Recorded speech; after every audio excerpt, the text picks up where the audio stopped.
nakalabas po sa akin. Okay, sige. Ano ba kasi ang plano? Next month ang uwi ko dyan. Pagdating ko dyan, sabay-sabay na tayo. Sorry.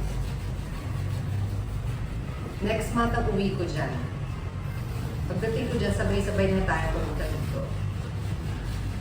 Okay ba sa'yo, Tonyo? Final answer?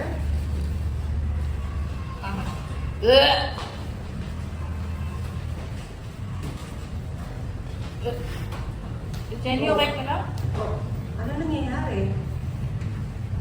Wala ma. Nalilo lang yung kaibigan ko. O basta ha, bago ako dumating, kailangan ayos na yung mga papeles. Opo, ma. Excited na